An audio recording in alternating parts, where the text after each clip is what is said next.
my great pleasure to greet you here today at the Cross Exchange for Food Culture Conference between Hong Kong and France on the topic of quality on food, a multifaceted perspective. This event, organized by SOPEXA, with the support of the French Ministry of Agriculture. I'm very happy that we are able to bring our students to participate in this symposium to talk about food and quality of life.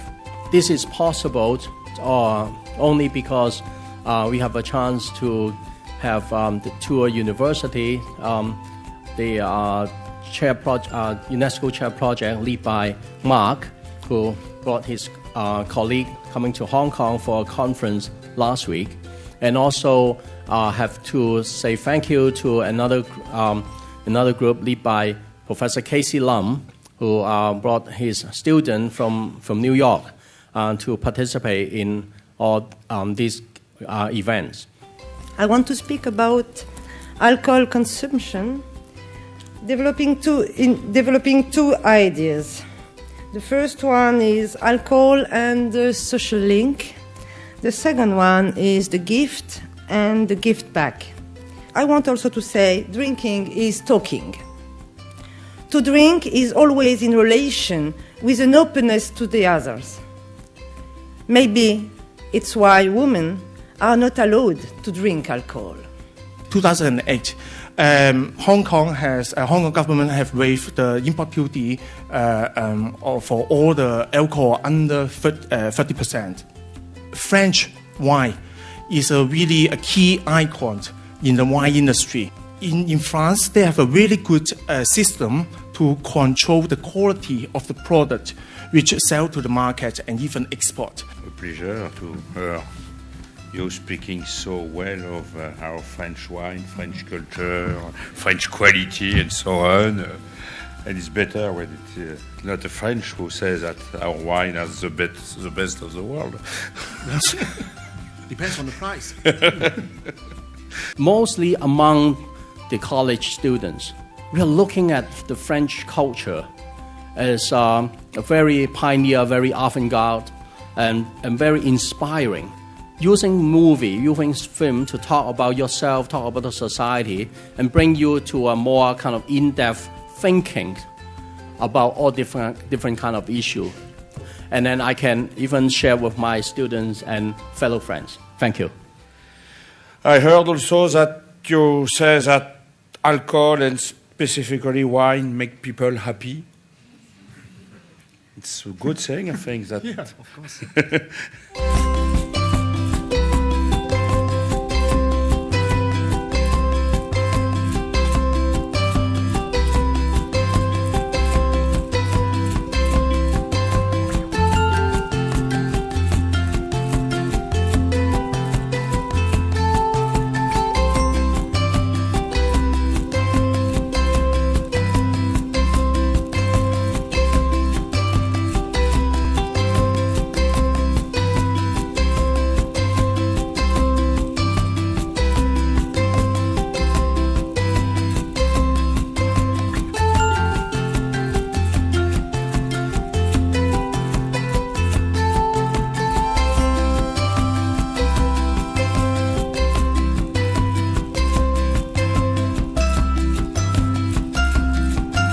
We'll open the second roundtable, process of exportation and local adaptation. My short presentation aims at understanding central point of innovation as well as maintain quality and novelty for food industry in a trend of secular skills. Both quality and novelty. Quality is one and not the perception of high standards levels. Definition is often a subjective approach. It is the way of labels, kinds of patent or sign of excellence. In France, in 1919, there is the first law to rule the form of quality with the birth of appellation d'origine contrôlée, AOC, and the law was obtained in Parliament definitively in 1935. The link between quality and food seemed tough, a multifaceted perspective and a cultural heritage too.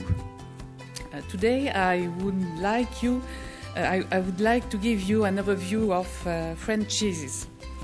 As you can see in this photo of Michel Bras restaurant, which has earned a 3 stars rating in the Michelin guides, today in French restaurants, the cheese courses is a moment marked by ceremony. First, from the late 19th century to 1920, cheese consumption becomes an increasingly common eating habit among the French. Second, from 1920 to 1980, it's time for invention of tradition, helped by laws. I call the third time from traditional to heritage cheese, because cheeses are sanctioned by UNESCO as an intangible world heritage, with the French gastronomic meal. However, being a constant, the place of cheese in the meal has not changed since the 18th century. It is still served towards the end of a ritualized meal, a significant constancy that has been recognized by the UNESCO Convention. This inventory listing opens up new perspective for these national heritage products of international dimension.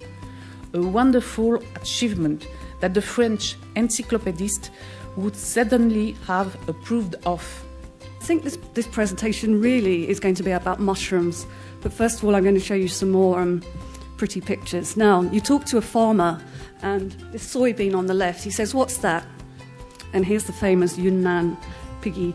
They cost 100 renminbi in the market for a little piggy that size, and then if you fatten it up, you can sell it for 3,000. So that's what a lot of smallholders do. And then I come on to what I could call free food, that you're just walking down any little lane and you can just take anything you like, plums, and these ferns, which really that was taken by me, that picture, but they are dead, makes for some really, really interesting cooking. And it's the only, as far as we know, Yunnan's the only place that actually grows edible ferns. I'll touch on two things today. First is my experience with French food and culture, and the second part is in terms of the issues and challenges of creating quality and authentic foreign cuisine in Hong Kong. I think, for example, a French cuisine or a Japanese cuisine, I believe those two components are available in a place like Hong Kong in order to create quality and authentic cuisine. So, I'm a believer in the idea that the true cuisine requires a large community of people and a population that eat the cuisine with just sufficient frequency to consider themselves experts. So you can see from an audience like tonight, we have that definitely with French cuisine. And if we were to do this for Vietnamese cuisine, would be difficult to put together, at least in this present moment. You see the evolution of a dish from before. So we take a Vietnamese pho dish, which is the pho broth. We incorporate a French cooking technique to make the cream base for the ice cream, crème anglaise. And then we add French cream to that. And then we create basically a pho ice cream, but it's, the technique is very traditional French, so something I've learned from Cordon Bleu, how to do this. So it's both for making the beef broth as well as making the ice cream, but the taste is very different. So thank you very much. I'll end there.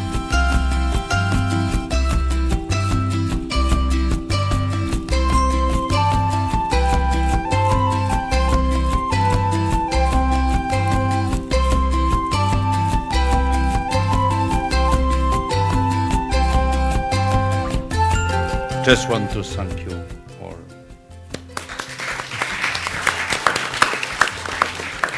It's a pleasure to give some not concluding remarks, because it will be presumptuous of of me to try and do this, but mostly I'm here to say, extend Sopexas and the French Ministry of Agriculture our warmest thanks to all the keynote speakers of today that imparted us with such path of wisdom during this afternoon. But as far as I am concerned, I think that we have done a very interesting trip.